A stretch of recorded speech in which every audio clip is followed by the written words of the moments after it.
to Lewis C. Mardick Stadium here in Shaler area, Pennsylvania. Hi, everybody. John Irvine alongside Tyler Ball and David Pilarski here for your SATV coverage of tonight's game where the Shaler Titans host the Central Catholic Vikings. Guys, it is a Week 7 matchup here at Lewis C. Mardick Stadium. A top-tier 4-2 6A Vikings team takes on a 5-A 2-4 record Shaler area Titans team. How are we feeling tonight, guys? I'm feeling great. Really excited. Excited to see these teams play right now, and the battle that's going to be taking place here. Yeah, Tyler, how are you feeling? I'm feeling pretty good. Yeah. Let's get into some of the stuff on today's game. The captains are going to take the field here in a moment. Let's go into Shaler first here. David, what is Shaler looking to do tonight against a very strong top tier upper echelon of Pennsylvania football? Yeah, no, Shaler's really coming out here to looking to improve from last week and really just get more depth with this new quarterback, because their starting quarterback is currently out right now, and they really just need to figure out what they need to do for next week. Yeah, absolutely. I mean, Joe Rispoli has been out. He will be out for another week or two, and I believe it'll be Aaron Aversa at quarterback, like you said, his first start of the year. Max Wiley, I don't believe, will be up to bat. We are not sure. It is a game-time decision, we believe. Max Wiley is out with concussion right now. So he is out with a concussion. I didn't even know that. Thank you, David. So Aaron Aversa will be the starting quarterback tonight for the Titans. Tyler, let's get to Central Catholic, 4-2. Strong record, obviously losing to Pine Richland and St. Francis Augustine earlier in the season. What are they looking to do tonight against the Shaler Titans? John, as you said earlier, they are an upper echelon team, so they're looking to keep the success going against these struggling Titans. Now, looking into their next 3 games, they have 3 winnable ones against Norwin, Seneca Valley, and Canada Macmillan. This game for the Vikings is a good game to just test different plays and formations. Yeah, I think this is a great game for Central Catholic, like you said, to really go out there and say, listen, Xavier Thomas, arguably one of the best players in all of Pennsylvania football, obviously highly ranked. We don't believe he'll be playing tonight, no injury or anything, but it's a good game for these younger guys to get experience and say, listen, Shaler, they can put up a fight if they do, but regardless, this is a Central Catholic team that's going to want to come and play. Yep. So we will see how that goes tonight here at Lewis C. Mardick, as Riley Douglas and the Titans are going to look to get us underway here.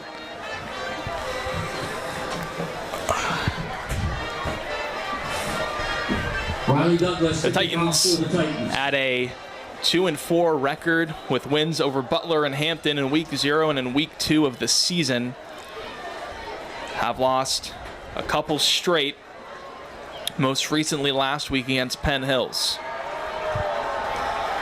But it's community night here in Shaler area, so maybe a little bit of a spark and something that can get this team going against one of the Whippeal's best.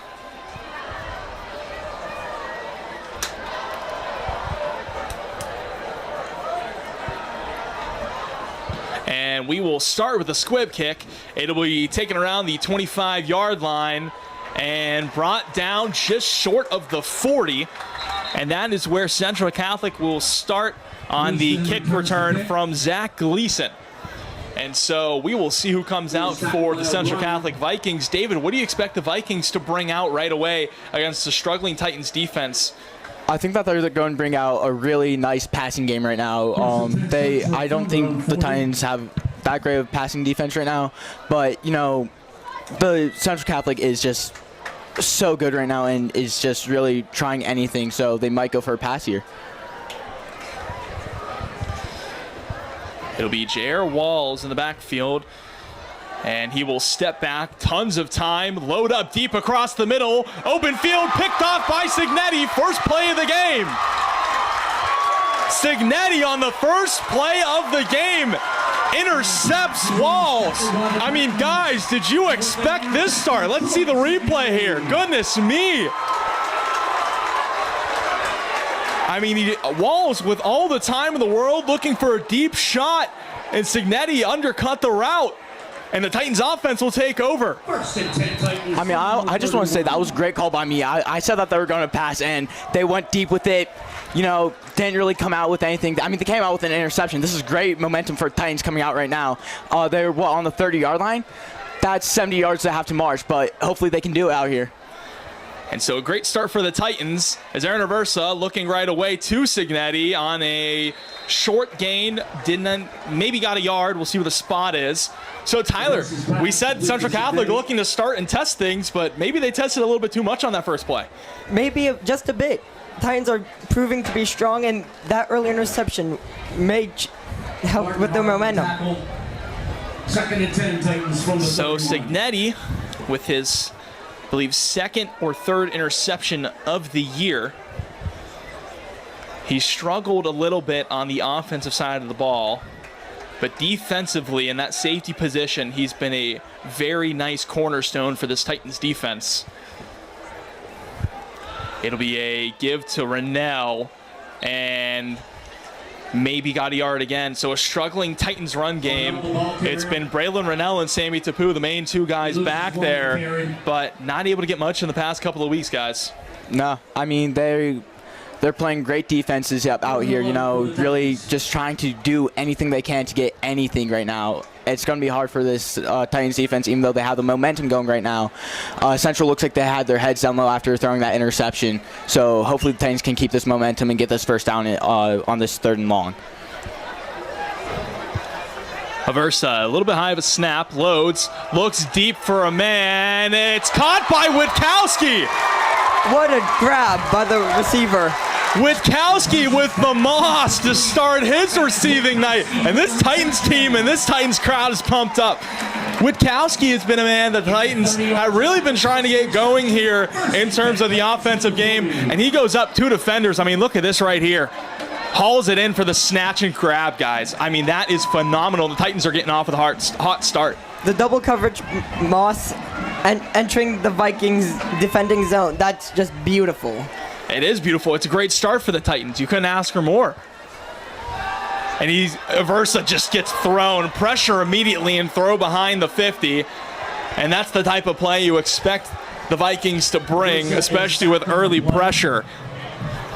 Yeah, no, that's just not a great look for the Titans after that beautiful throw and beautiful catch over 2 men and just a sack getting so far back from the first down. It's going to be a struggle here to get this first down, but we know the Titans can do it here. It'll bring a 2nd and 18, loss of 8. It was Goodwine on the sack. And that is the type of stuff that you expect Central Catholic to do tonight, is to get to Aaron Aversa as quick as possible. So we will see on a 2nd and 18 what the Titans bring. Aversa feeling the pressure, gets out to London, and he's blown up. And again, another Central Catholic Viking play that you expect. Hard-hitting football. It's absolutely blown up near midfield. Colson Gatton on the hit. And Zach London feeling a little bit of that one. Again, we are still only 4 minutes into this game, and it has been a almost opposite start from what you expected, guys. It really is. The interception is great for us right now, but, you know, Central Catholic is playing great defense right now, and I think they have the momentum going into this after that 8-yard sack. And so a 3rd and 19. Aversa has time, looks across to Sabin. It'll be an incompletion through his hands, and we will see the punt squad for the Titans come out. But not a bad start for the Titans, an offense that's been struggling. But, I mean, guys, that's a great start in terms of what they're facing.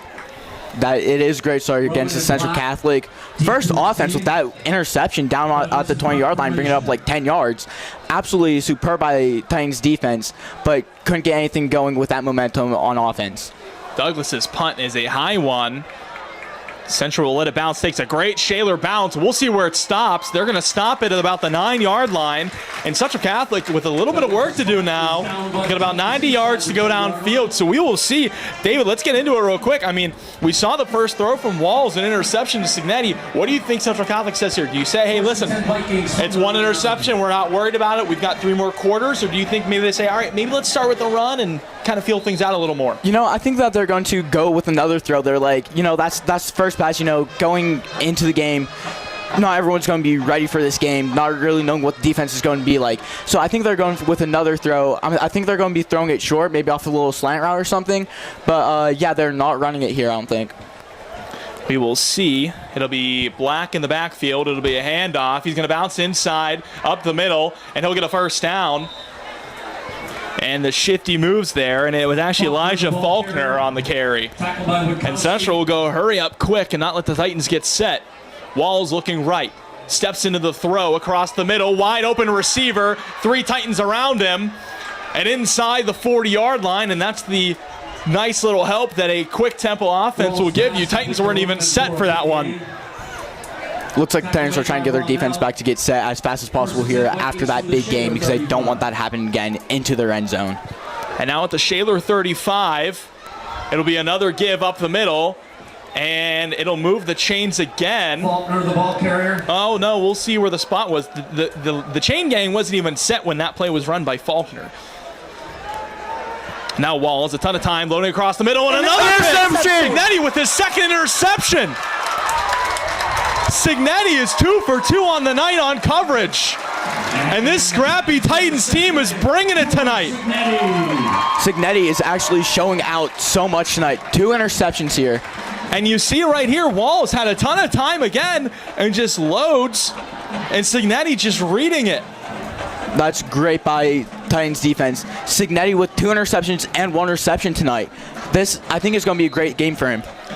So far, already a great game, and a couple of touchdowns wouldn't hurt either for the Titans. Score still at 0-0 here with 7:16 remaining in the first quarter. Rennell on the carry. He'll spin out of 1 tackle. Now has a ton of space. Cuts it back left. Cuts on the hash. And gets all the way to the 45-yard line. And this is a pumped-up Titans team, guys. The Titans are looking absolutely amazing. Their momentum after after that interception for this giant gain here is great.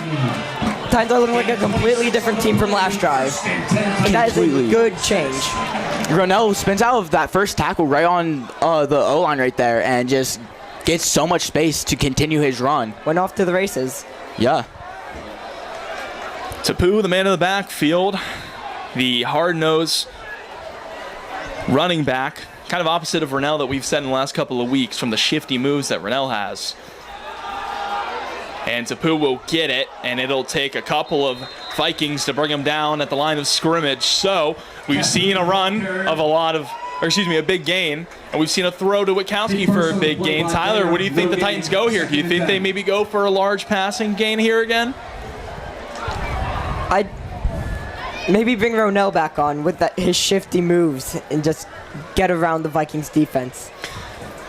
I do like that. Rennell has proven that he can beat the biggest of guys as long as, if you don't get a hand on him, he can beat you on a spin move. He can, and I mean, even if you get like the smallest hand, like try to get his legs out, he can stay up for that long and get good gains. And he'll get the carry here. He'll lose about 2 yards, It'll bring up a 3rd and 12. And so the Titans again stalling after another big play to start their drive.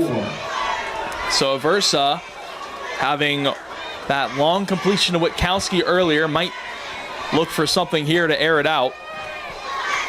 And we will see. I mean, this is not the start you expected. Not at all. We would have expected somebody to have a touchdown, and it probably would have been a team in white.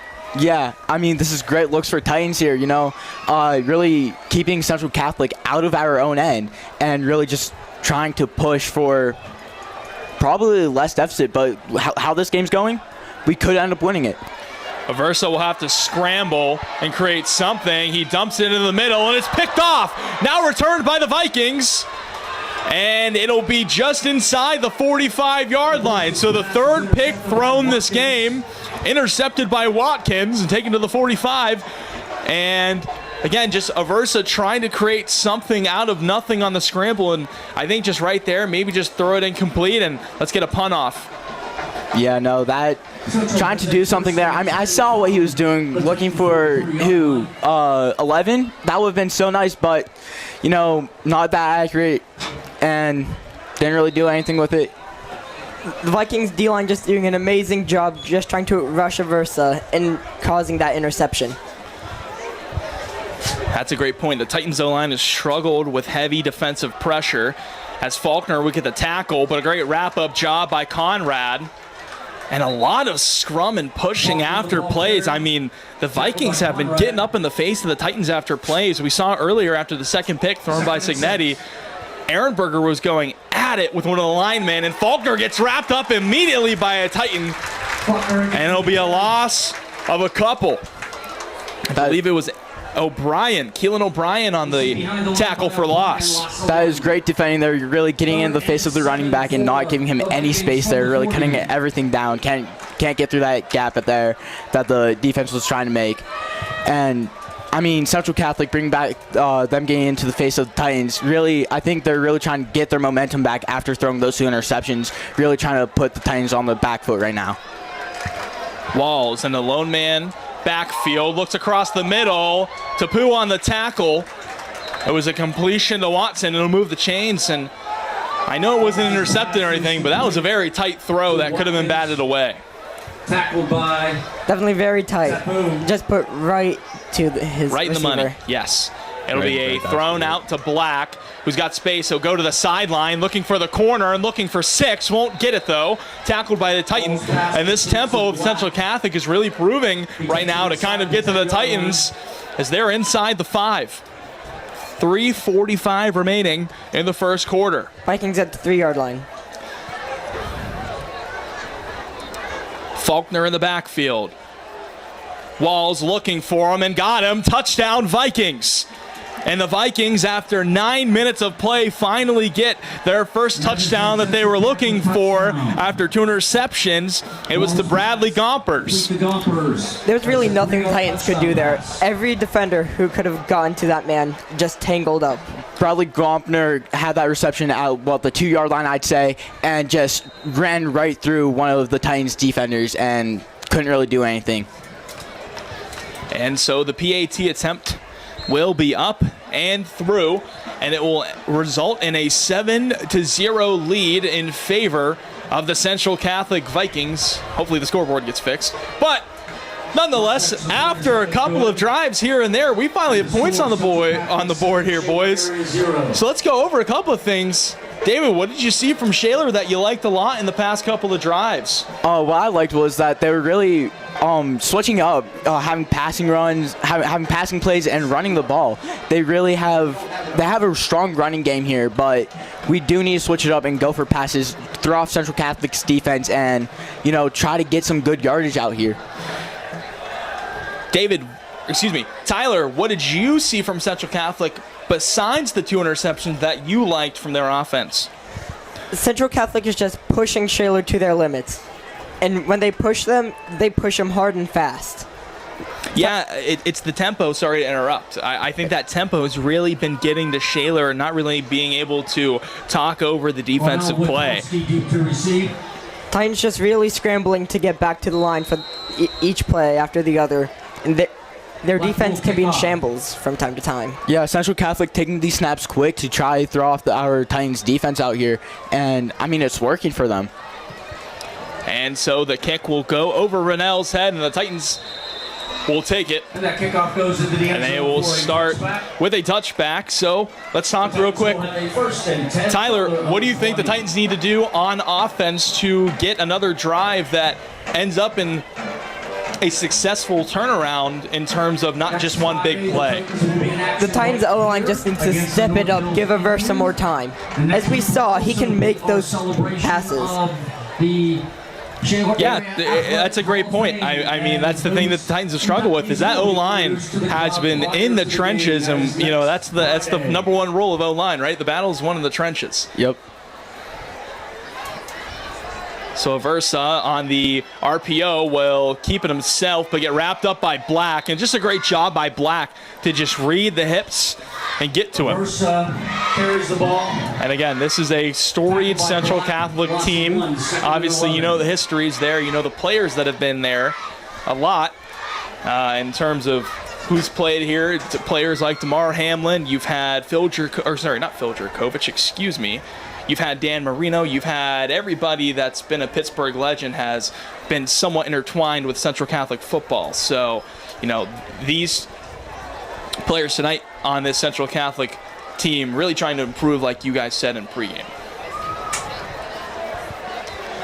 Aversa will have to scramble for his life, and will get it off. It's in the air, and it'll be an incompletion.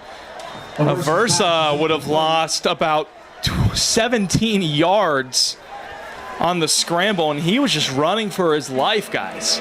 Yeah, I mean, if he didn't throw it out, he would have gone sacked into the end zone for a safety.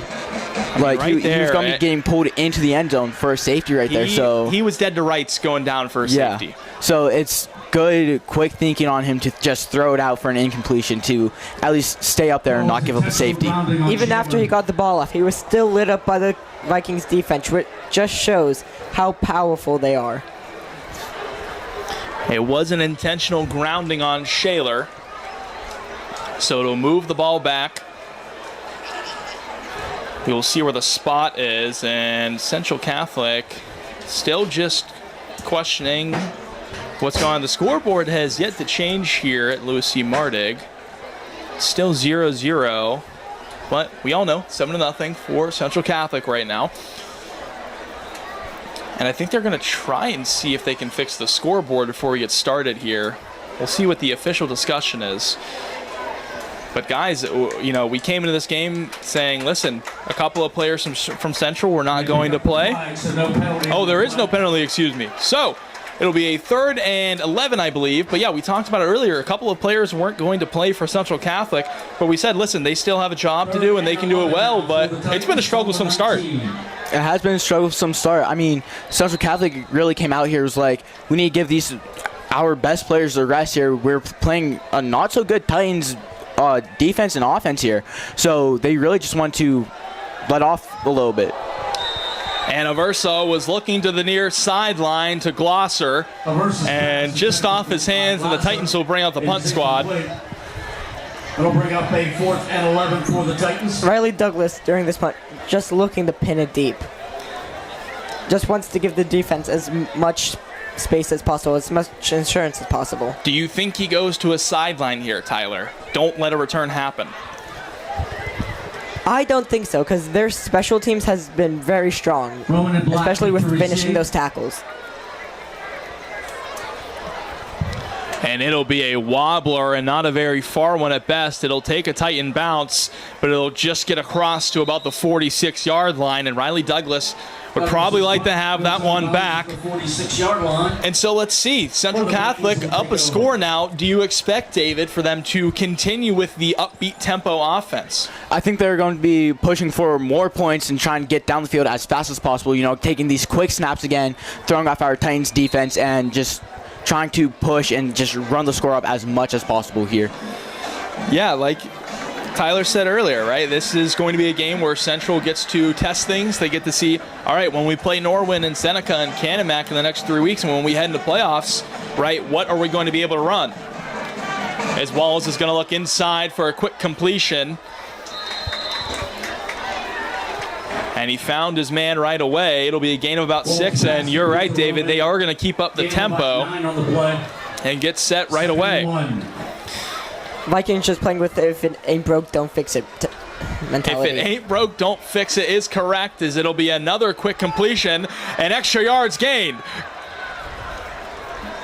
So a big gain of about 25 to 30 yards is going to be another red zone spot here and a first down for the Vikings. The Vikings again just ready to play football. Just out there. Snapped.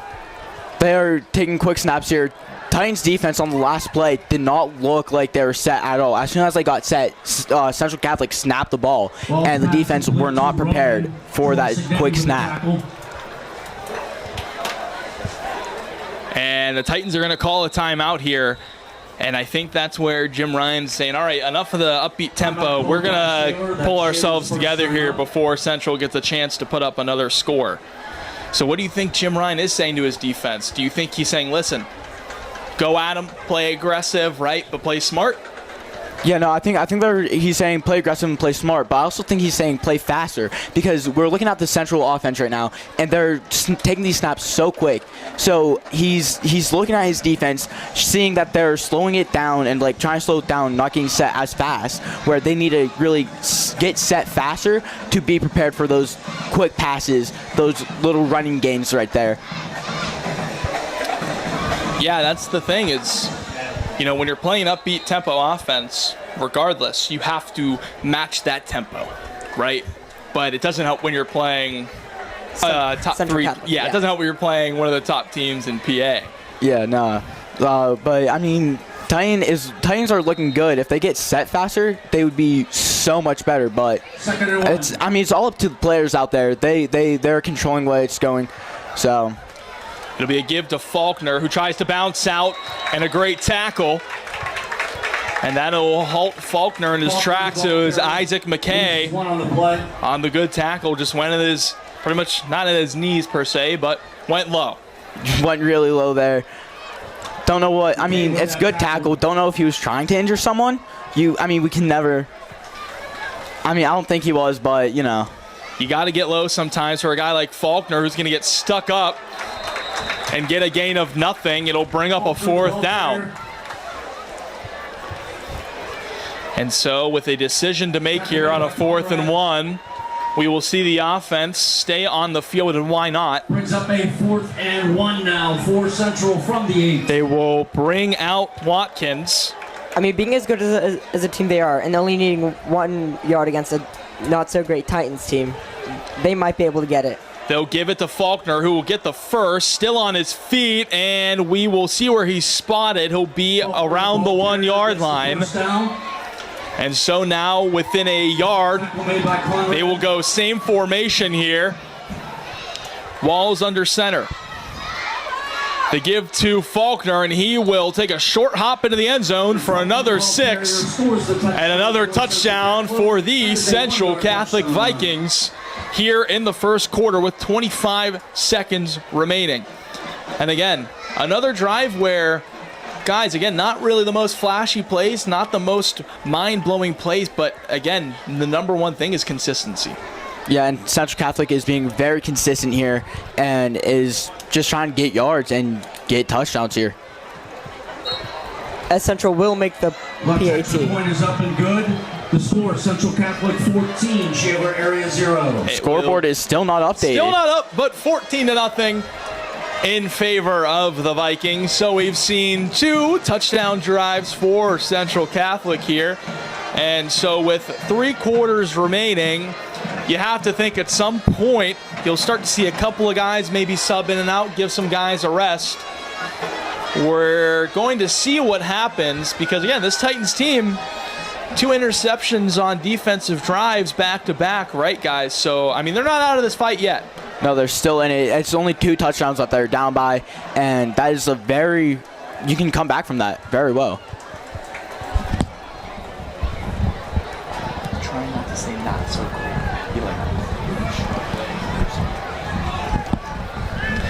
And so Shaler down 2 scores has shown a couple of flashes of a team that is looking to save their season.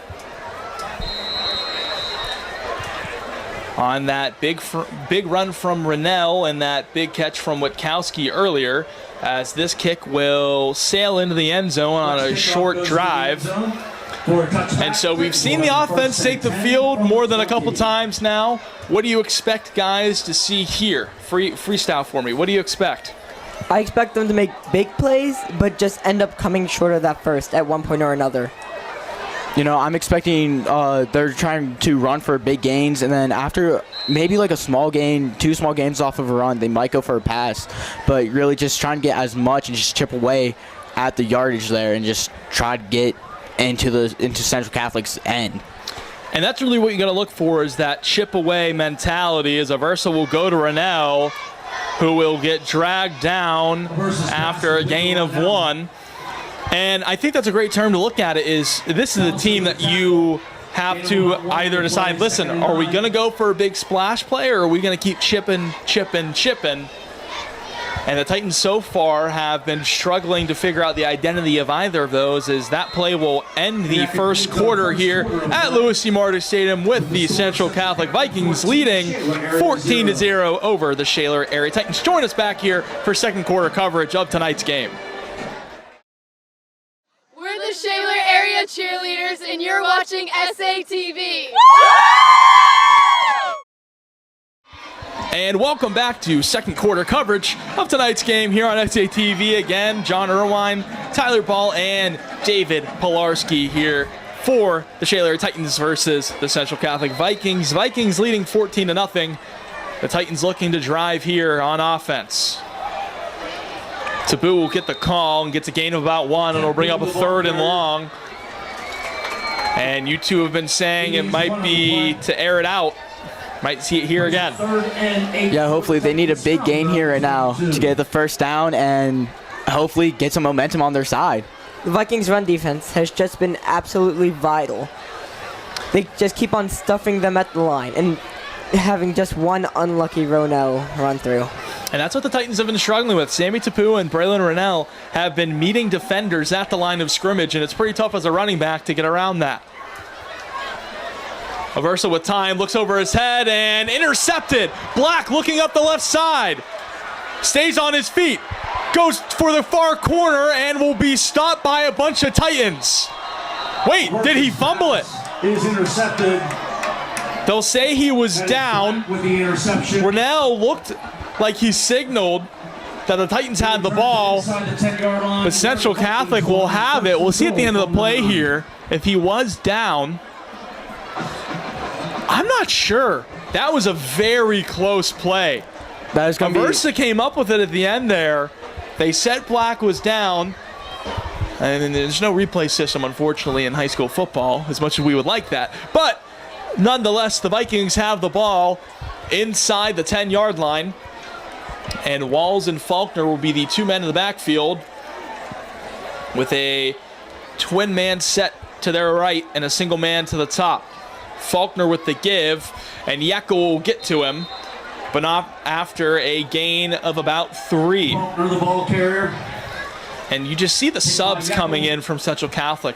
They're not walking on, they're jogging on in terms of they want to be on the field, which I think is very special about this team is they want every snap they can get. Yeah, they want to be out there. They're here playing, trying to get better because they're going against struggling Titans defense right now. So they're really just going out there and trying to get better. But like that's any game, you're just going out there and getting better as much as you can. And Walls' throw will be caught for another touchdown, and that was a laser pass to Gompers. And we've been talking about how Walls struggled earlier in the game.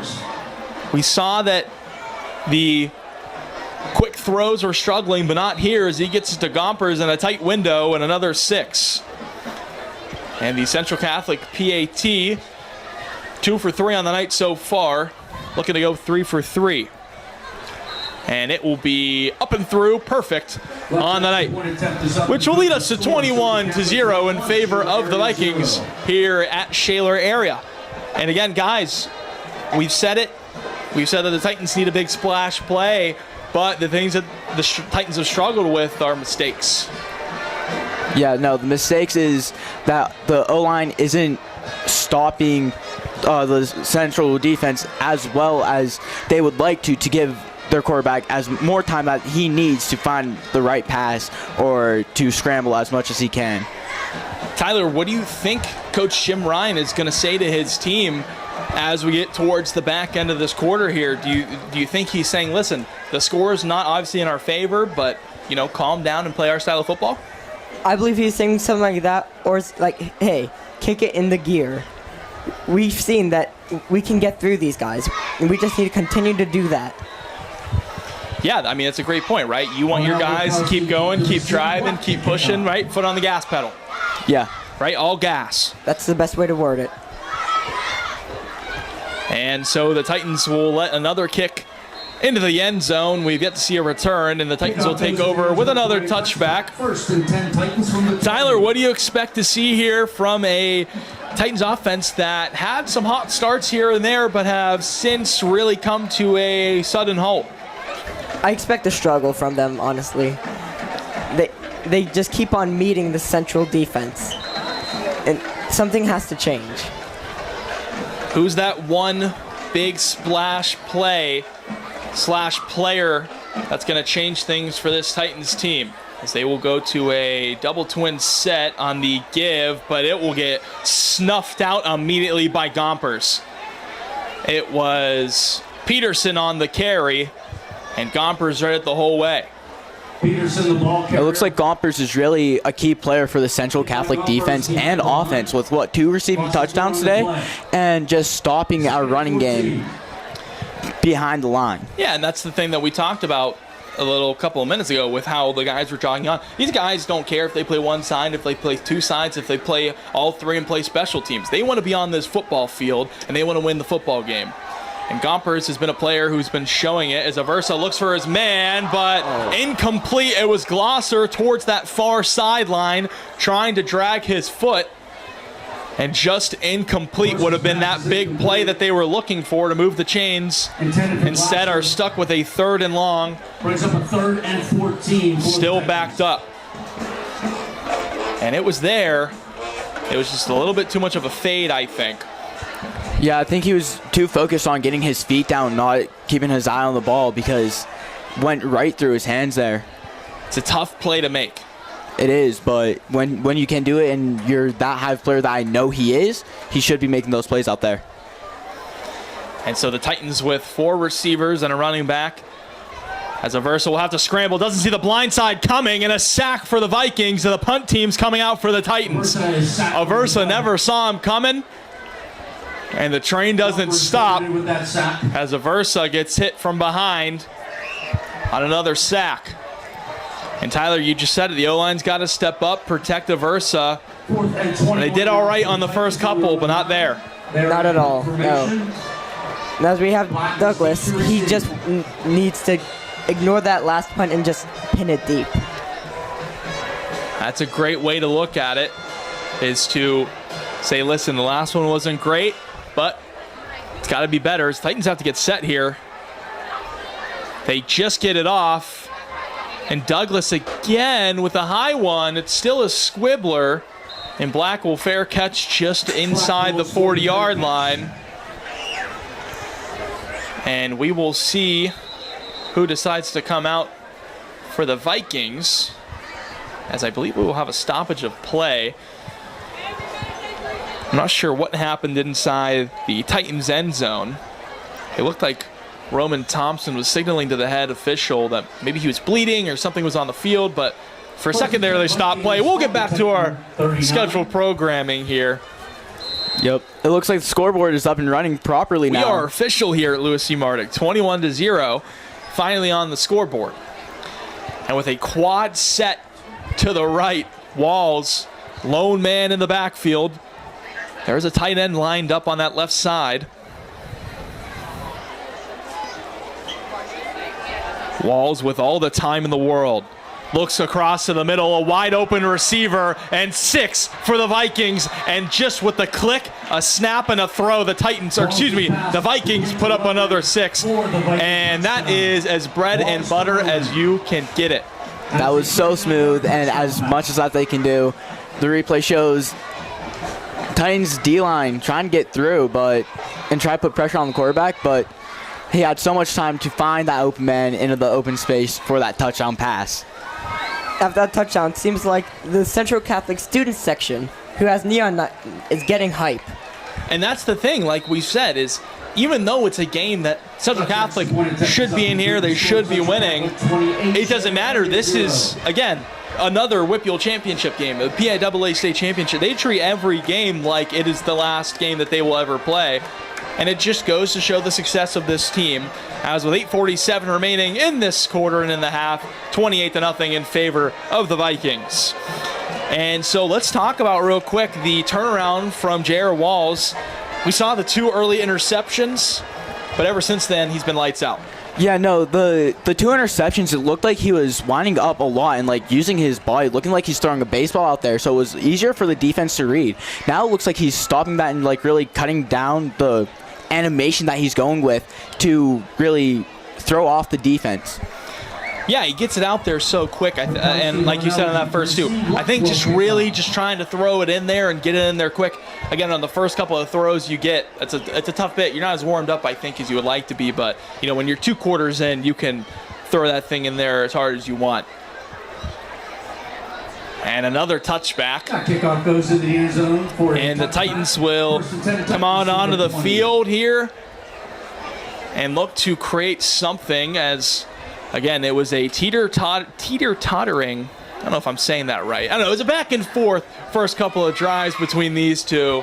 And the Shaler offense looked like they had something going, but Central Catholic, credit to their defense, man. They have been snuffing out every play the Titans have had.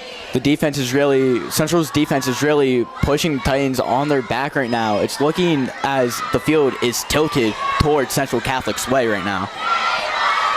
As they do say, defenses do win championships. They do.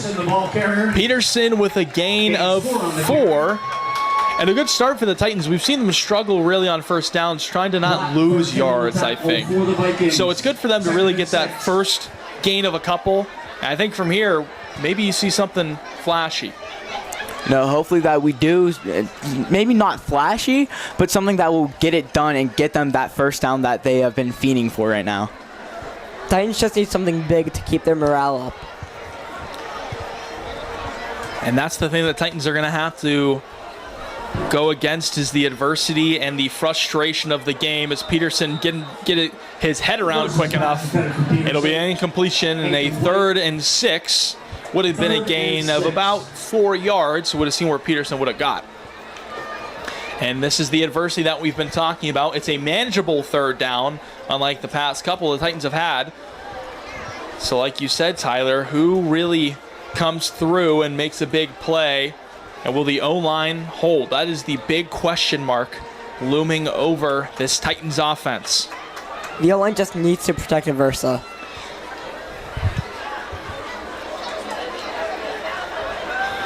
Vikings blitz, and Aversa had to get it out. It'll be an incomplete pass. He was looking for Saban. And you just see how quick they got through. As soon as the Vikings brought that blitz team, there was not much the Titans can do there. You'll see how quick they get through. I mean, you have 6 or 7 guys just getting through the gaps right away. And Aversa got it out on time. He did get out on time. He didn't get hit while he was throwing, but having that pressure and seeing the defenders coming your way, that is going to throw him off. It looks like the Vikings have 2 back to receive this punt. We will have a flag on the play, as Douglas's boot was a phenomenal one, actually. It was his best of the night. And we will see what this is on. The Titans have struggled with penalties in the last coming weeks. It'll be on Shaler. It'll be their first penalty of the night. So they've cleaned it up. But on that one, not the best time to take it, as Douglas will have his heels just up against his 3-yard line. Douglas will be hoping to have a punt similar to that. That was a beautiful punt. And you're just looking to get this ball at around the 45 where Roman and Black are lined up. And he got what he wanted. Black will take it at the 42. Has a couple of blockers in front of him, finds the gap, and is brought down just short of the Titans' 40. Black receives the punt. And the Vikings offense will take the field, again, looking to put up another 6 on the board. What does the Titan defense need to do here, David, to really lock it down and keep this thing under control? The Titans defense really need to get into a great pass defense right now and try to get some of the D-line to get through, to put pressure onto their quarterback, to force the quarterback to have mistakes. And we've seen them struggle in terms of getting to walls. If they can't get the walls, at what point do you think that they say, all right, if we're not going to get pressure to them, do we change up the defensive schematic? I think in a few more plays, if you cannot get past him, it's not helpful that they only have 3 D-line out there going up against, 6? So that's 2 men every single time. And Faulkner with a leap over the O-line will get a gain of 5. And that's just a lovely play. That's a football play, right? Just diving over O-lineman, 6'4" O-lineman for a gain of 5. It's Walls looking for the corner, looking for Gompers. Touchdown! That connection right now is the click that the Central Catholic Vikings are loving. I mean, I said bread and butter earlier. I don't know, peanut butter and jelly, whatever you want to say. I mean, you see this throw from Walls. I mean, that is just as pretty as you like in the breadbasket. Just right in his hands. Need nothing more. And Central Catholic, after an interception on their first 2 drives from Walls, have been perfect ever since those first 2 drives.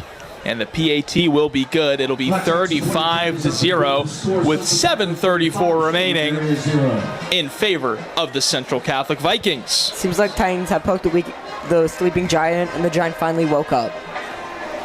And that's the thing. That is the game that you play when you play a team like Central Catholic. At what point does that team that is going to be playing for a 6A WPIAL championship start to play? And the Titans have found out quick. Yeah, I think at the beginning of the game, Central Catholic was going in like, oh, it's going to be an easy win. But after those 2 interceptions, they really turned around. It was like, okay, this pass defense right now is stepping up their game right now, and we need to actually like lock in and actually get going here. I think that's it's a quote always used by coaches is, right, teams rise to the occasion. And I think that's what Central has done ever since that turnaround, is they almost played down to the level that they don't want to be at. And I think that's a great point, like you said. They need to play like Central Catholic, like a 6A WPIAL championship team. And they have done so with scoring 35 unanswered points here with 7:22 remaining in the second quarter of play. Titans are just looking for a big play here, get the momentum on their side, try to cut down this lead as much as possible before going to the second half. Titans do receive the ball to start the second half, as Kostoric will get set. And it looks like we will have a Titan timeout. I don't know if Kostoric was in the correct position. We'll see based on the reaction of Jim Ryan if people were set in the correct spot. But nonetheless, Titans take their second timeout here. Leaves them with 1 remaining. So guys, as we have 7 minutes left, what are we looking for as we kind of see this clock start to dwindle more and more? I mean, we're looking for the Titans to really put pressure on Central Catholic's defense and offense, but really just as much as they can is just pushing forward and just trying to fight this one out. Titans really need something big to happen here. Yeah, I mean, that's the thing that you're looking for if you're Shaler, right? You're looking for that big splash play. You're looking for what guy's going to step up and make that big run like we saw from Ronell, that big catch that we saw from Witkowski. And we haven't seen a splash play since.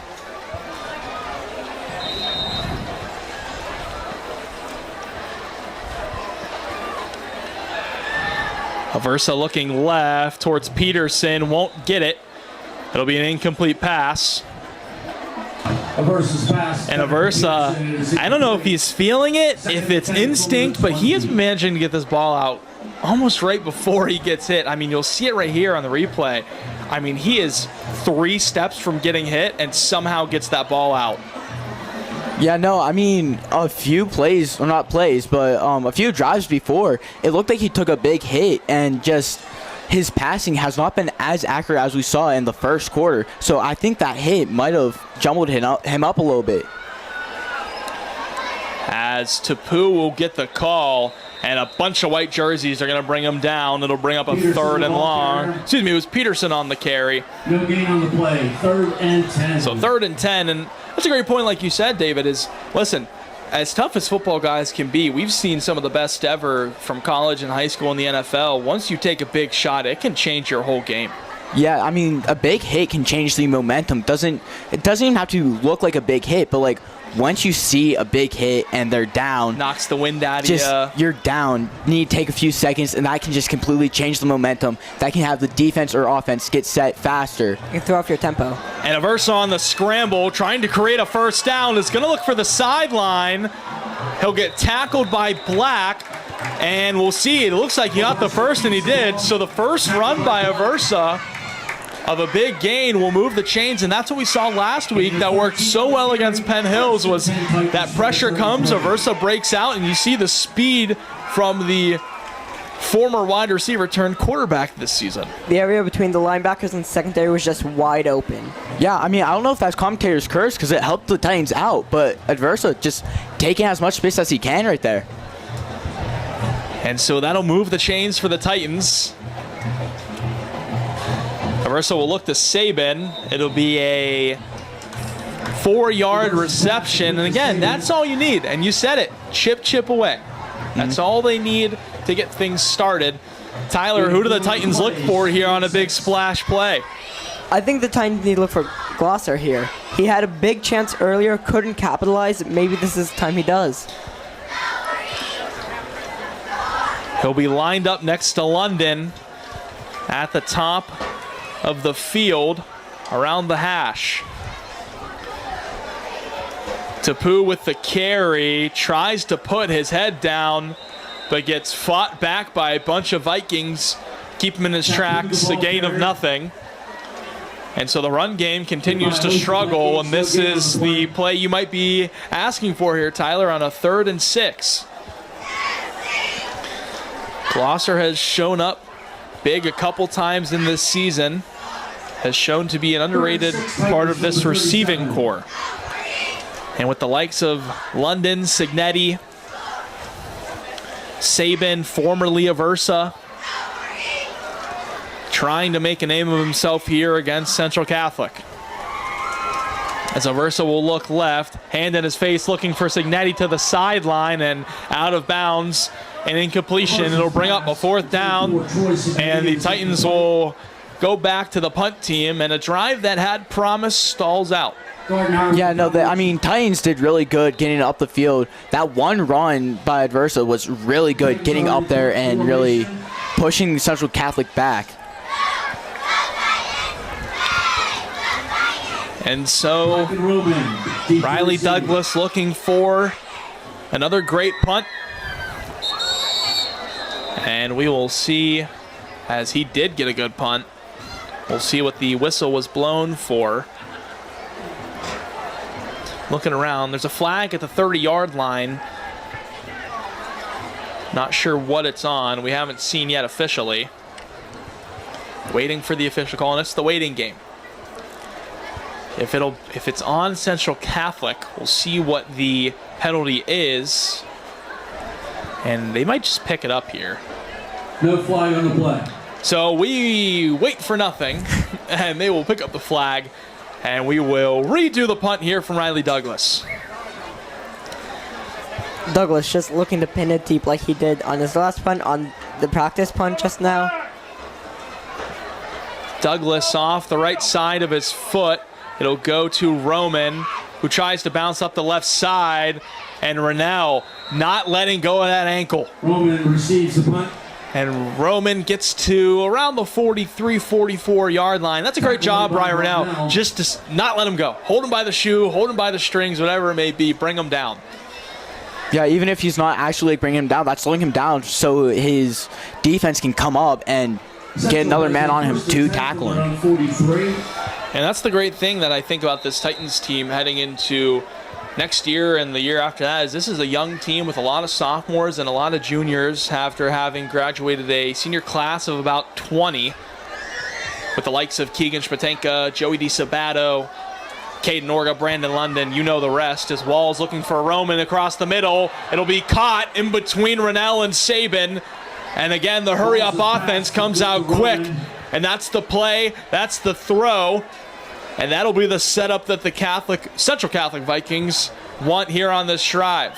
You know, on this throw that you see him winding up big, taking it all the way back, going deep for it, giving as much as possible to get it down the field. You just see his arm go big there as he'll go to Black. Black looking for that sideline, had to cut inside and will get tackled. Just go back about the youth of this team as sophomores and juniors really make up a lot of this team. And I think it's the great thing that Shaler can look forward to going into the next 2 seasons here, guys. Yeah, the sophomore and junior class are really good, like, already, and they're just going to continue to get better and better. So they're going to be able to fight better in their division. And I believe Conrad was not able to get off the field. There was no flag thrown for an extra man on the field. It'll come now at the end of the play. Watkins on the touchdown, brings up another 6 for Central Catholic. We'll see what the flag's on. It was thrown really late. I believe it was Conrad who did not get off the field right away. Somebody was sprinting off as fast as they can. It's most likely on Shaler. We'll see here. Could be on Central Catholic. I mean, while we wait, you can just look over at Central's fan. Everyone's showing up with people coming from all over Pittsburgh. Like, since it's a Catholic school, they're everywhere. So people are coming from the shady side, up here in Shaler too, just like anywhere that they can, really. Yeah, that's the thing about Pittsburgh Central Catholic that's so great is they represent more than just a school. They represent a great community, and that's what's so great about that football team. And as this PAT attempt will most likely go through, and it'll put the score to 42-0 in favor of the Vikings over the Titans with 3:22 remaining. But to quote James Franklin roughly in a paraphrase, was he said earlier this week about Pittsburgh Central Catholic, he said, listen, it's not PA football without Pittsburgh Central Catholic, and he was saying about how this team is, for Penn State University, a top 20 school, top 10 almost every year, right? For them to not look at Pittsburgh Central Catholic and recruit is almost insanity. Yeah, I mean, Central Catholic really can get the best players that they want because they have so many options, since you do have to, sign up and, pay to get there. So, if you want good education and you want to be on a good football team, you go to Central Catholic. Yeah, it's a great point. I mean, if you want to be successful, you look to the white, the dark blue, and the gold. That's where you're looking. And I believe there was a penalty after the play that was enforced. I believe it was on Shaler, that late flag.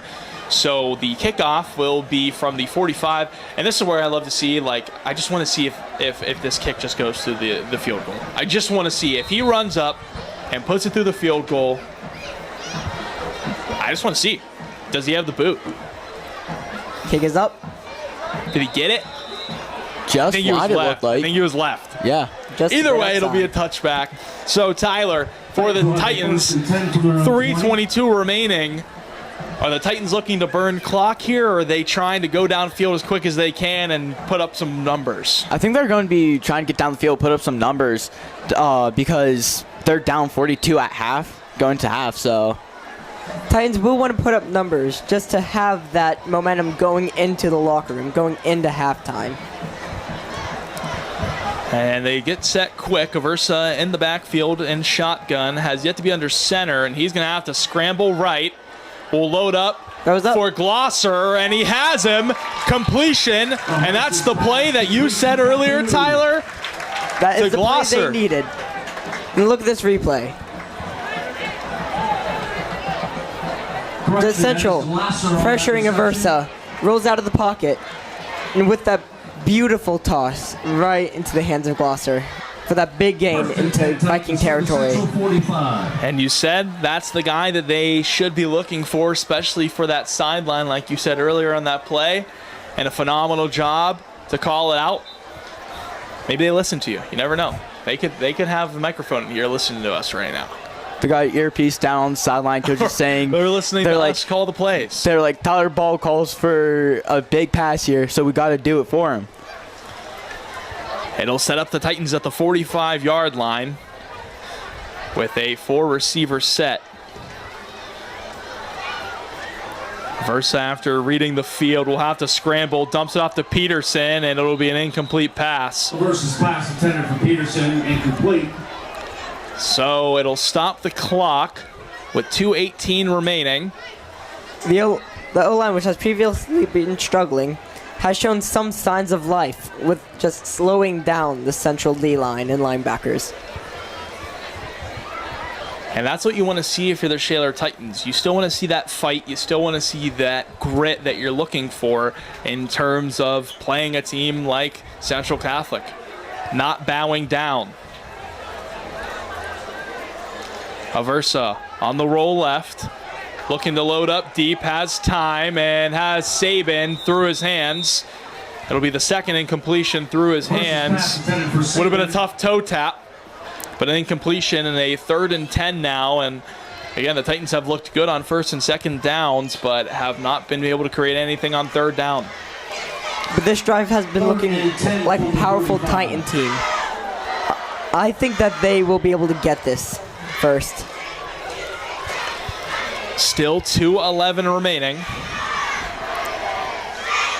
Peterson will sub out.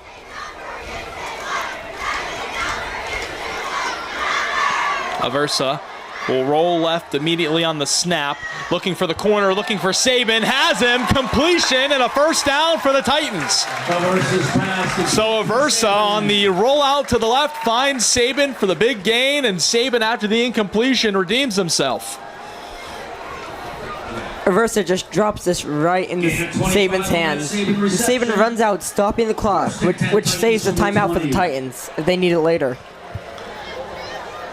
It'll leave 2:03 remaining after a gain of 25. And the young wide receivers starting to step up now for the Titans.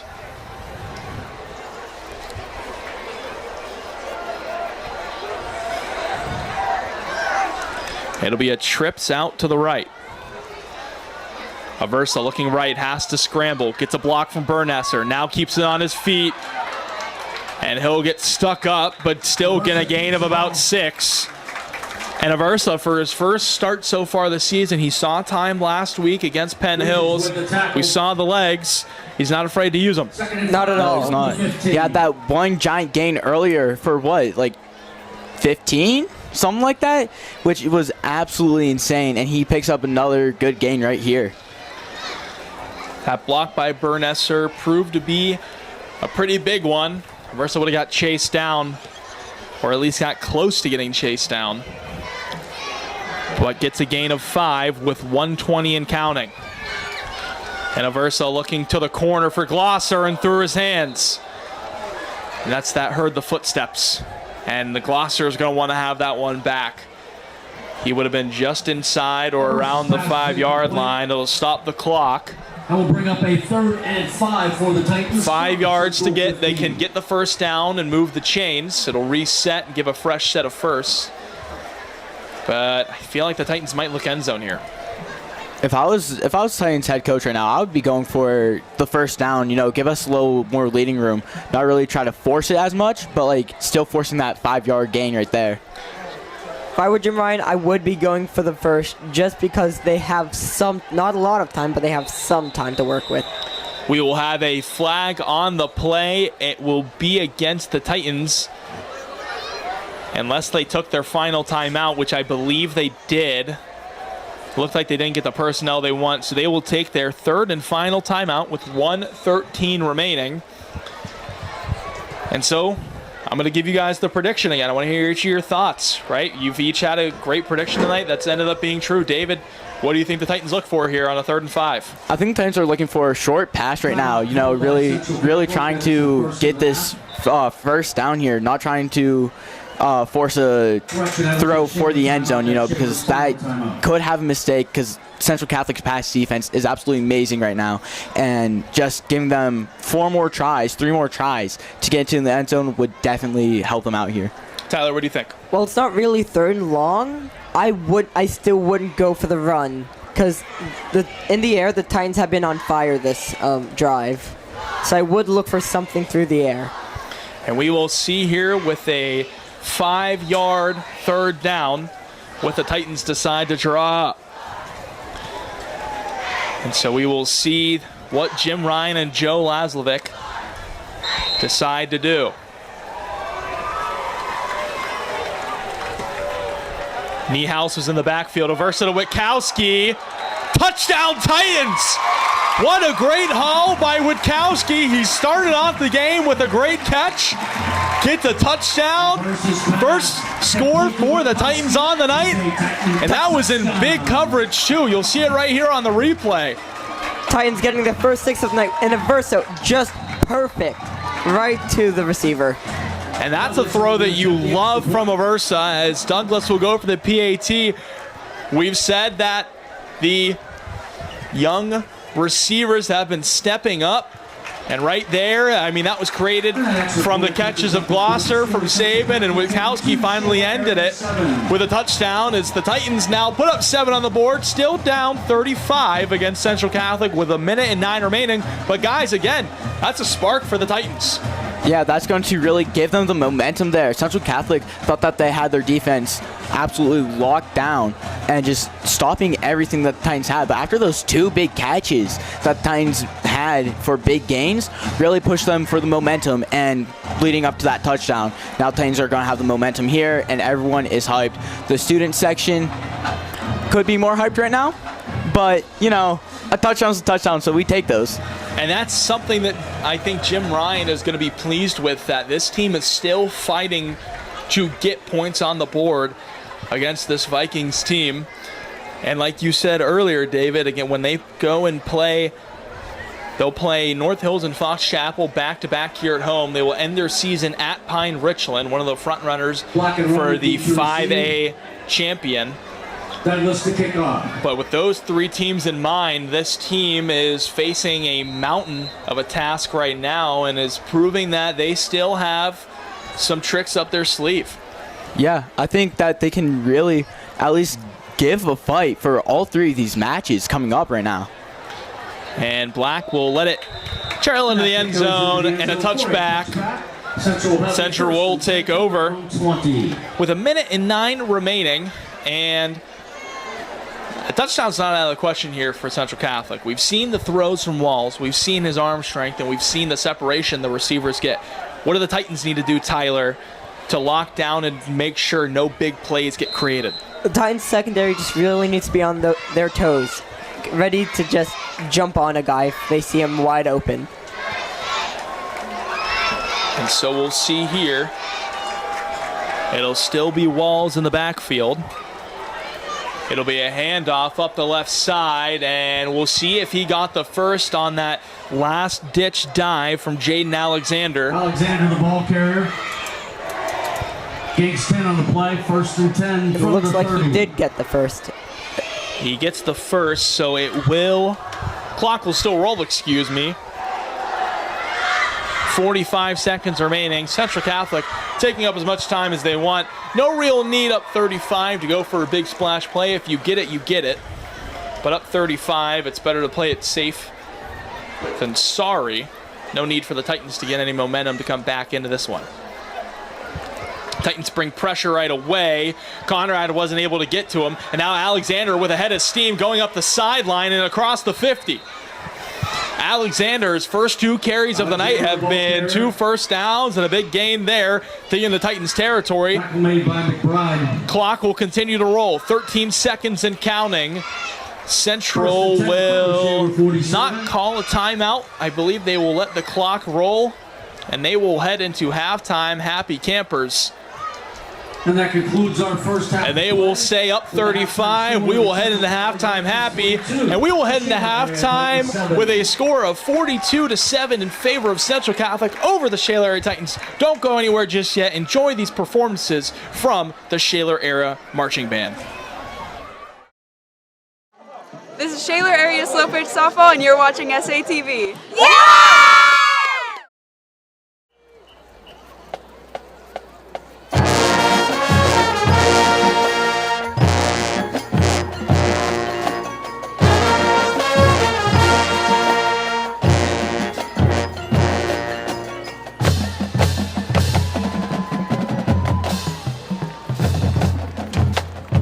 Ladies and gentlemen, children of all ages, welcome to tonight's main event, the Shaler Area Titans Marching Band.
Presenting a spectacle of music, motion, and pure entertainment that shine the spotlight on our talented auxiliaries, they mesmerize you with a beautiful and poignant performance of Never Enough, with soloists Maggie Boggs and Andrew Perrucker on mellophone and Merle Gill on trumpet.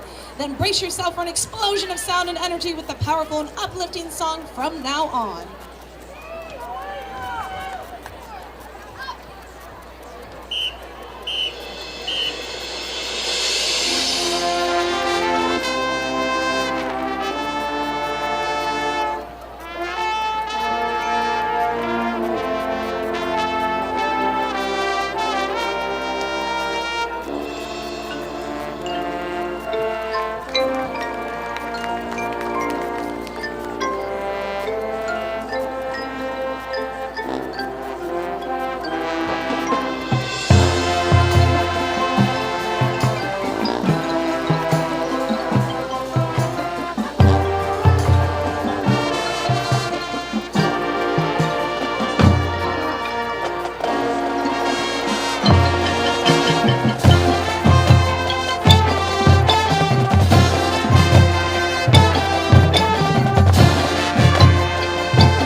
Soloist Andrew Perrucker. Join us in this jubilant finale as we declare with pride and confidence, this is us, the Shaler Area Marching Band.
the Shaler area football team, and you're watching SATV.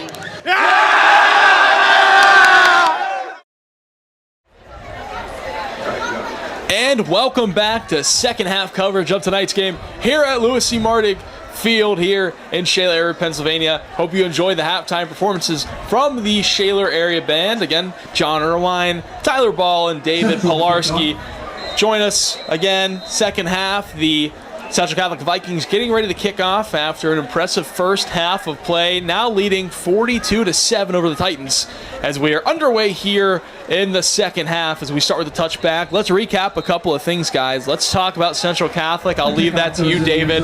Central Catholic, I mean, there's a lot to talk about. Let's keep it simple. Give me something. Central Catholic is absolutely outstanding tonight with 42 points on the board just in the first half alone is insane. Walls is throwing dimes everywhere and just connecting good passes everywhere. He's been a real leader tonight. He's been a great leader. Black is one of the turning points for defense right now, getting on to our ball carriers and breaking up passes just really well. As the early tackle will be a loss of about 2 on the play. Tyler, let's talk about Shaler. There have been blips of greatness, and there's been a lot of up and down. It's been a roller coaster for the Titans, but they end the half with a touchdown, which, if you look back on how that half went, pretty good ending, even though the score doesn't really show it. Yeah, like I said, score does not show it at all. Titans have been riding the struggle bus, or were riding the struggle bus for most of the first half. But at the end of that half, their O-line and themselves showed signs of life as their O-line started protecting Aversa. And obviously Aversa taken out of the game with this deficit. The running clock is on. It'll be a toss-up in the air, 50-50 ball, but caught by a Titan across the 35-yard line. There were no Vikings around for that. They just didn't expect it. It was Glosser, the man that we have been talking about a few times tonight, who came up with that big reception on that Shaler touchdown drive. I mean, this thing is a duck in the air, and Glosser went up and got it. It'll be a first down, a weird one, but a first down nonetheless. That's just great concentration by Glosser there, keeping his eye on the ball and cutting back in to make that reception, giving him a little more space between those 4 Central Catholic defenders that were around him. And so the Titans down 35. Letting the young guys get the shot here. It'll be a short throw. We'll see what the call is. They will call it a catch just across to the 42-yard line. And so, guys, what do you want to see here from the young guys of this Titans team going up again?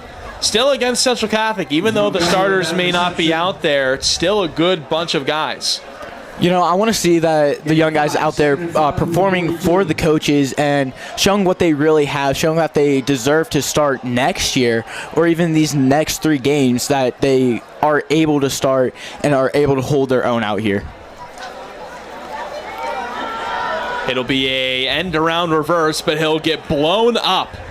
And that's the hard-hitting Vikings style of football. It'll be a... Actually, back to the line of scrimmage. I thought it was a loss, but got back to it. And so the Titans with a 3rd and 10.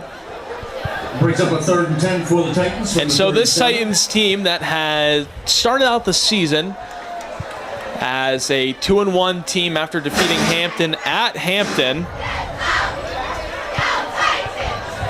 has struggled ever since with continuous losses, as this pass to the sideline is incomplete. It'll bring up a 4th down. The Titans losing to, in order, 4th down for Shaler, to Plum, Woodland Hills, and Penn Hills. And tonight, if the score is to stand regardless of how it ends, we'll have a loss tonight. Tyler, what do they need to do heading into the next 3 weeks trying to save their season? And just heading into the next 3 weeks, they need to wake up and wake up early. They did a bit today, but then they just fell back asleep. As Douglas's punt is a good one. It'll get returned up the left side. Titans will try and close down, and now with still space in front, gets across to the 40. And again, this is, I can't keep Sorry, excuse me. Let me get my words right, everybody. Hold on. I can't not acknowledge the young guys of the Central Catholic team because they want to be on the field just as much as the varsity guys do. And that play right there just shows the hustle and the grind that these guys are saying. And you said it about the Titans earlier, David, about how their young guys need to want to be on the field and show that they're ready for varsity. These guys for Central Catholic are doing the same thing. Yeah, which is really good spirit by both teams' young players, really wanting to be out there and just showing that they have the spirit and the fight that in them the whole entire time. As Alexander will get the call there. And that's the great thing about this Central Catholic team is they cheer on their young guys. Every sport will, but they want to see their young guys succeed and go out and be great. And that's really been a telltale sign of this team and what they've been doing so well. And they continue to improve and get better every week and every season. And again, we do have a running clock, so we are just under 7 minutes here in the third quarter of play. Alexander with a carry.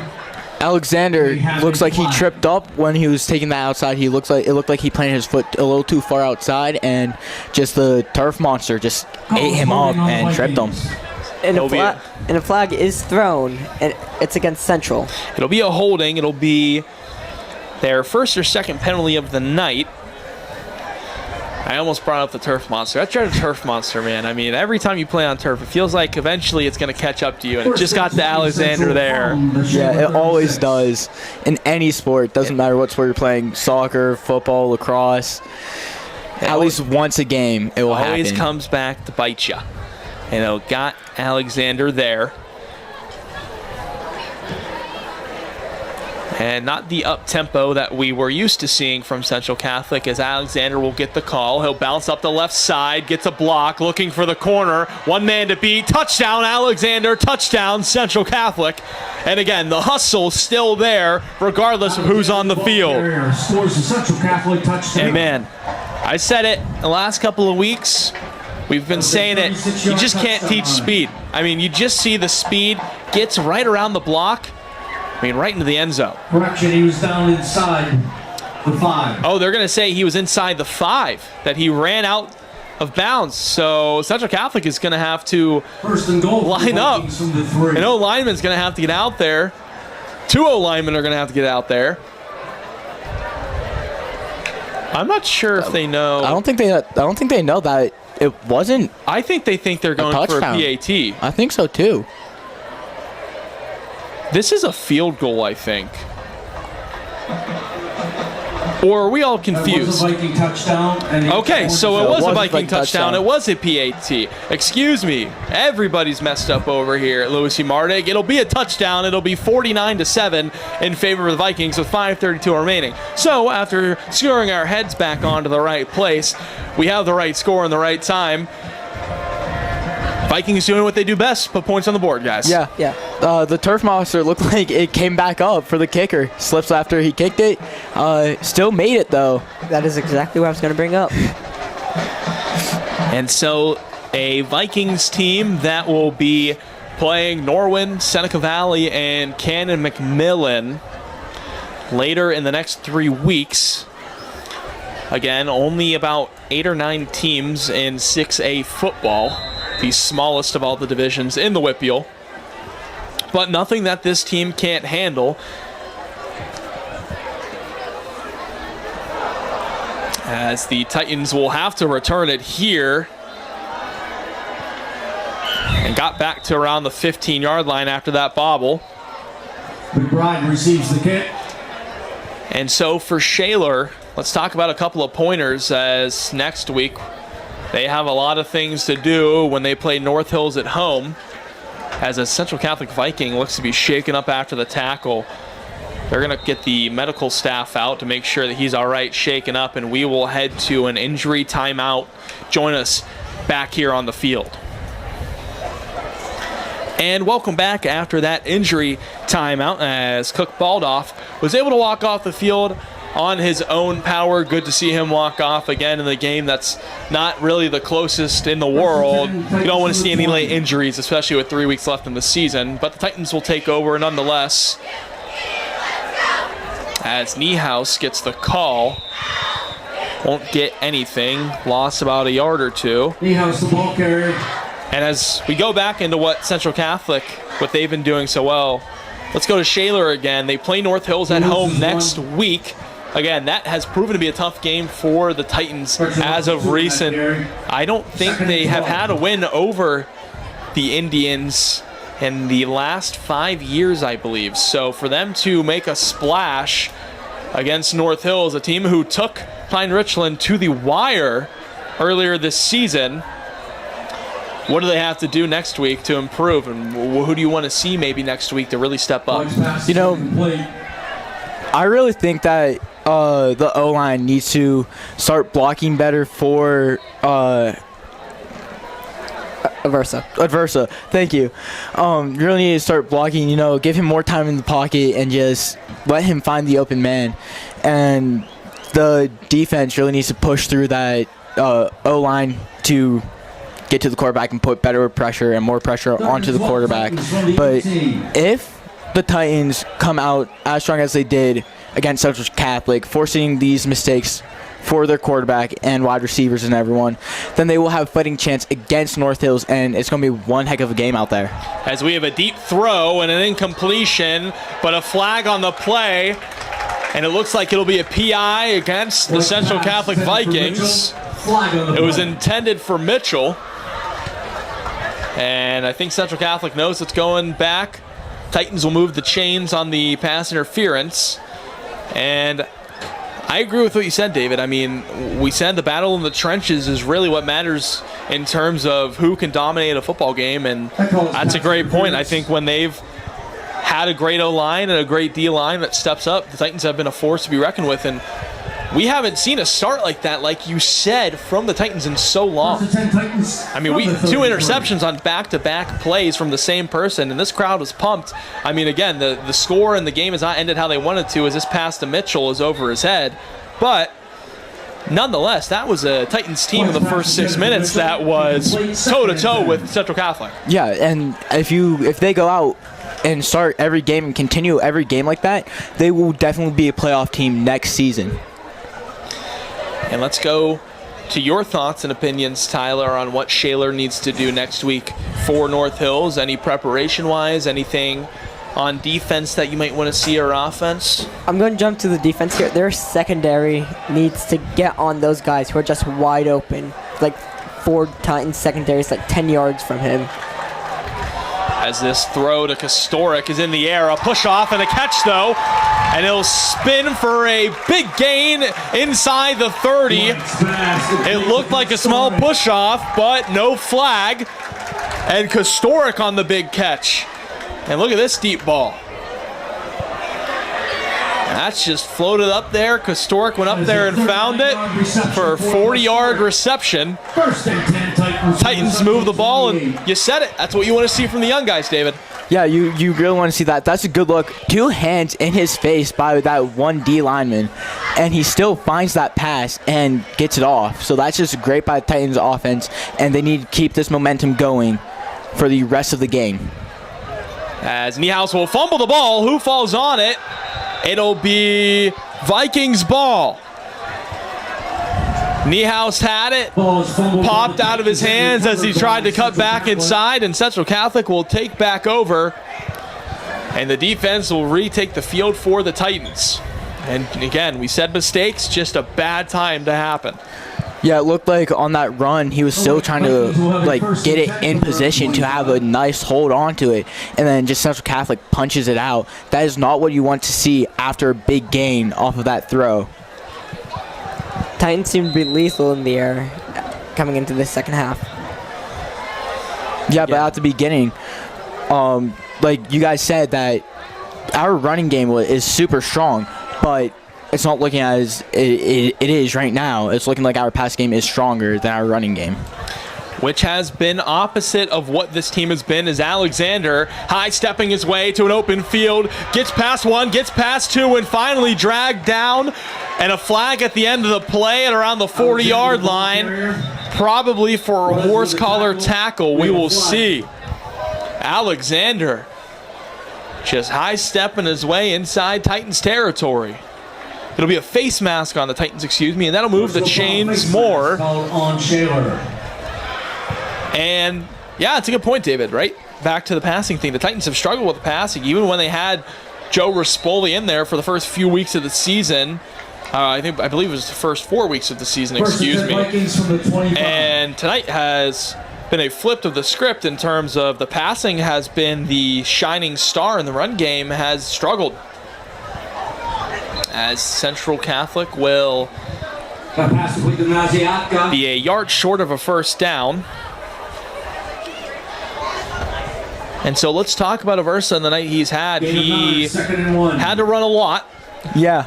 Definitely had to run, but Tyler, I thought there was a lot of good points tonight that Aversa really had in terms of composure and being able to make something out of nothing. Indeed, and he kept his composure when under heavy pressure from the central D-line and linebackers. And as an ex-wide receiver, his legs are lethal for this Titan offense. And Aversa, obviously his night is done. And I believe that play brings us to the end of the third quarter here at Lewis C. Mardig, with the score being 49-7 Vikings over the Titans. Join us back here for fourth quarter coverage of tonight's game. We are the Shaler Area Girls Volleyball Team, and you're watching SATV. And welcome back to fourth quarter coverage of tonight's game here on SATV. Score still with us with a 49-7 favor of Central Catholic is Alexander with the speed and a hit stick into the end zone. Another 6 for Alexander. The gas continues to be pushed with 11:38 remaining as Central Catholic scores another touchdown. It'll be 55-7.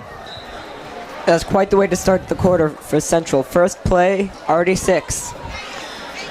And that's what you want to see from the guys that are in here in the, I won't say garbage time, because I don't really like that term, because again, we've said that these guys are trying to get better and grow as the PAT attempt will be successful. It's not really garbage time, but late in the game, we'll say, in a game that's not close, it's great to see guys still going and still, fighting, because these are guys that are going to be playing varsity in these years coming up. Yeah, absolutely. And Alexander is just looking immaculate out here. 2 rushing touchdowns, and he's able to find the gaps in the O-line and D-line. And the O-line's making great gaps for him, like giving him so much space and so much time to get out, to get these first downs, to get these touchdowns.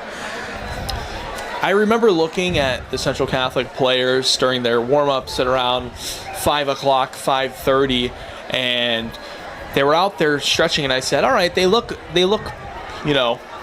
like 6'3" linemen. And then they came out with their pads, and I said, okay, they look like NFL players. Mm-hmm. And I think that's been the difference tonight in terms of this size difference of this O-line and D-line for Central Catholic. I mean, they are monsters out there. And again, that goes to show you that battle in the trenches means everything. As the kickoff attempt will sail into the end zone, another touchback. And that kickoff goes in the end zone for a touchback. Again, running clock will continue as we get into play. Something I'd like to cover about the kickoff. Would it be more beneficial for them to kick it just short of the end zone instead of straight into it, just to slow them down before the 20? Yeah, you could see it that way. I think if it was a closer game, possibly you'd want to return, but in a game when you're up big, just let your kicker kick it and let the defense play, I think. But it's a good point either way. That'll definitely be something that Central Catholic will maybe look for against the rest of their schedule in 6A. But obviously not tonight in this last fourth quarter. As the run here from the Titans will result in a gain of 9. What keeps the ball? So a big run there, a yard short and a 2nd and 1. Tackled by Lloyd. So let's talk about some great some great players. Let's start with Central Catholic. I think my player of tonight, I mean, it's hard not to say J.R. Walls, excuse me, guys. I mean, that kid was phenomenal tonight. He was captain of the ship with a laser of an arm. It's easy to say. I would have to agree. He put it into his receiver's hands every time. Every time there was a tight window, he slid it through that window. I think what impressed me the most was after the 2 interceptions, you could see the frustration, but it wasn't a frustration of a head down type of thing. He still said for his other 10 guys on the field, he said, all right, my bad. He picked it up and he threw for 5 touchdowns. Yeah, no, I think my player of the game would have to be Alexander right now. I mean, he came into the game late. He has 2 touchdowns right now off of runs, and just really exploring the space that he's given from his from his offense, getting the blocks and everything. I think that he's a main factor in this game. White keeps the ball. As a big hit from Central Catholic has the Shaler sideline a little pumped up. Gain of 4. Looked a little high. 2nd and 6 from the 35. But nonetheless, the Shaler player able to get up. And yeah, Alexander has looked great, especially for a guy that didn't start the game. You saw Faulkner was the guy to start, and Alexander came in and did the job just as great.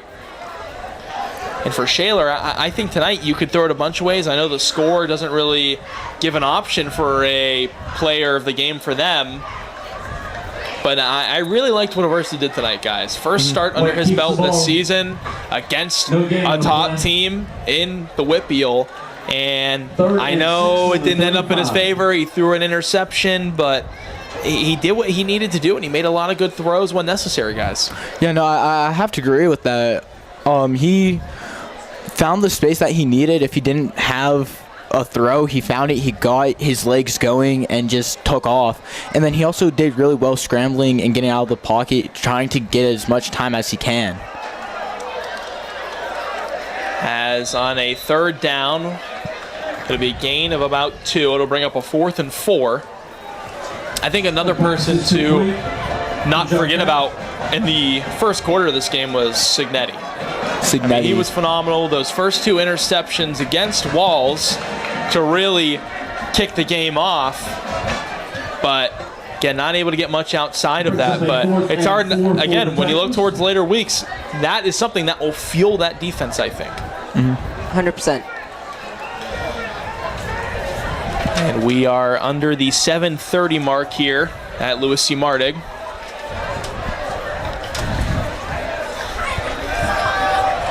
As a pass towards the sideline will get swamped out. Should be a first down. Should move the chains. It will.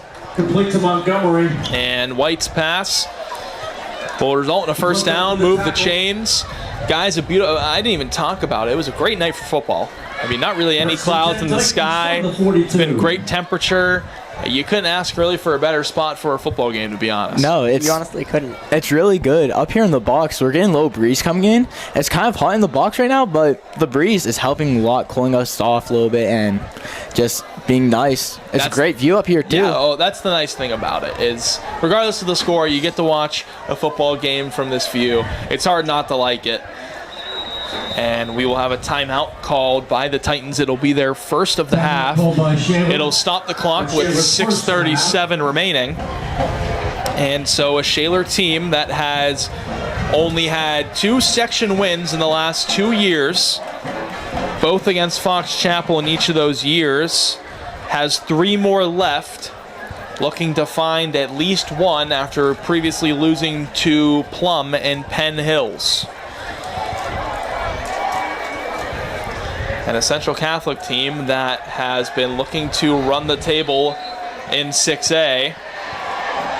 Again, they've been up there as the favorites every year alongside North Allegheny, where last year, when an all-time thriller, I believe Central Catholic won 44-41 in the Whitfield Championship, defeating the Tigers. As White will scramble and look to the sideline. as Montgomery, after a couple of jukes, will get a gain of about 6. For Central Catholic, guys, what do you expect, or what do you want them to not exactly improve on, but as they head into their next games and into playoffs, what do you think maybe is something that could be tweaked a little, or maybe something that they struggled with a little bit tonight? I don't think there's much they really need to improve on. I mean, they're a really good team, but what I would is maybe keep the consistency on every play. While most of them, they are being very, very good. They have those couple mistakes, like the Ronell run, the Glosser pass. Yeah, no, I think that they can't really force anything. They try to force stuff and it doesn't go their way with the 2 interceptions at the beginning. And I think the O-line really needs to do a little bit better for their run game, opening it up and giving the running back some running room. Because I'm seeing with the running game is that they get the space, but not enough for the runner, and they usually get stopped either at the line or just past it. Yeah, both of those points are great as White will look across the field. No flags thrown. It'll bring up a 4th down. But yeah, those are both great points. Again, there's not much to really fix, but it's just one of those 2 blip plays that you give up, like you said, to Glosser, like to Rennell, where another team like Seneca or Norwin or Cannonmac or NA, whoever they will face later on in playoffs, will take that and they will use it against you in greater ways than the Titans did tonight. And I love the consistency point too. That is the big thing that I look forward to, especially with great football teams, is how consistent can you be against all competition. As White's throw to the sideline will be broken up. There'll be a flag on the play around the 40-yard line. And we are at 4:20 remaining in the 4th quarter of play.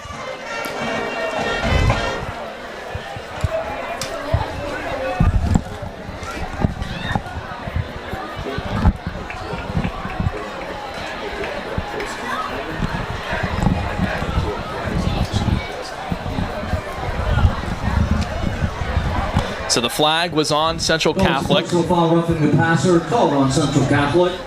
So roughing the passer will move the chains. Titans will keep possession, reset, and a fresh set of downs for the Titans. 4:20 remaining. 1st and 10 Titans from the Vikings 36. And this Titans team that has been facing challenges all season, the last couple of seasons, you've seen the injury bug that's hit from guys like Luke Signetti, Carson Pierce, Joe Rispoli. It's a tough bug to get rid of right now. And the Titans facing a lot of adversity. Has a big shot from a Viking to bring down the Titan carrier. Tackled by Green. That big shot from the Vikings just wakes up the sideline. And that's the thing. We've been saying the whole time. This varsity loves watching their younger guys and their JV guys go out there and still do their thing. Yeah, it looks like at the sideline that the varsity is just hyping up their JV right now, just like trying to get them going, keeping this momentum on their side. After that flag, momentum has halted a little bit because now Titans are pushing farther into Central Catholic's end, and Central Catholic does not like to see that. White will drop, has to get something up, throws up a floater, and incomplete around the 15-yard line.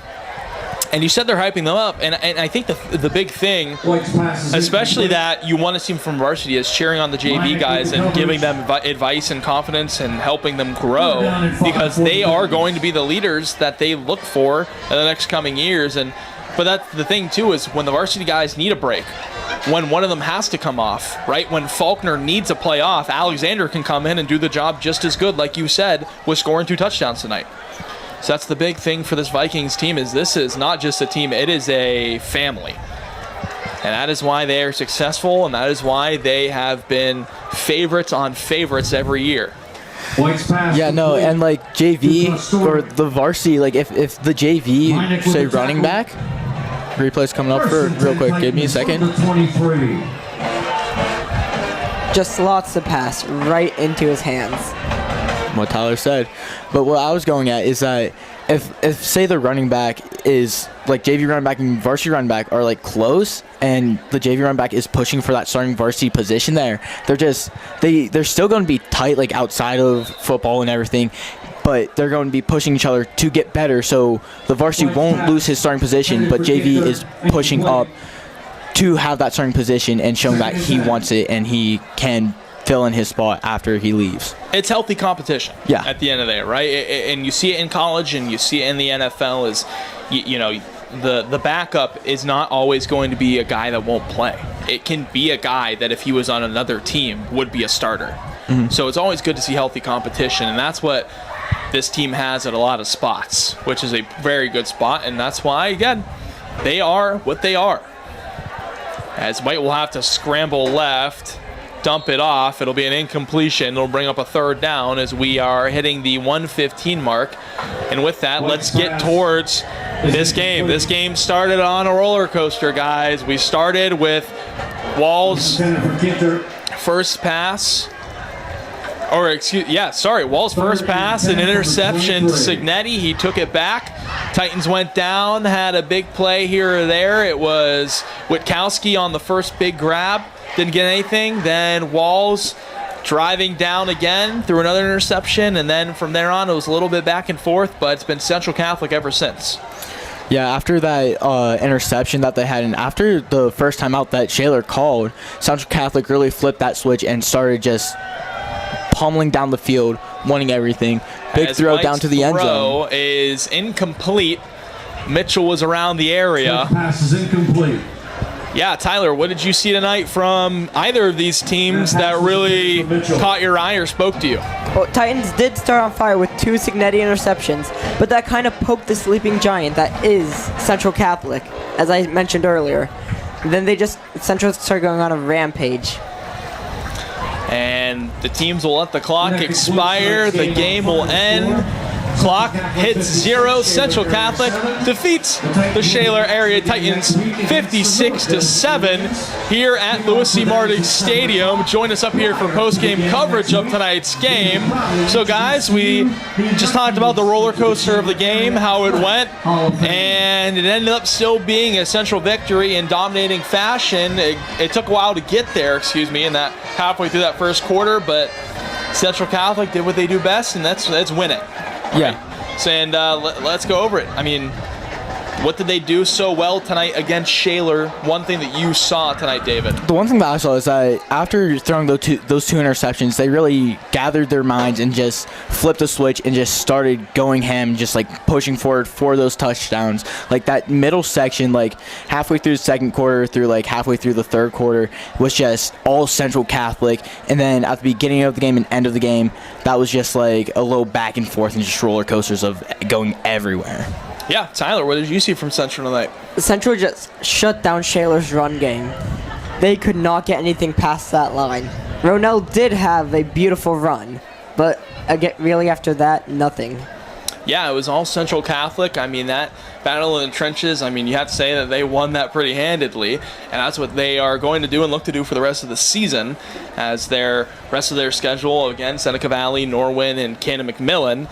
Let's flip the script to Shaler. They've got 3 games left as well. We've said it a couple of times, North Hills, Fox Chapel, Pine Richland. David, what is one thing that the Titans need to do and clean up going into the next couple of weeks to try and pull off some wins? They need to clean up their running game here. They need to their O-line needs to get open those gaps and like get more space for the running backs to get through, because we know that they have a great running game right now, but it just didn't show as much. Their passing game really set the standards for big gains and everything tonight.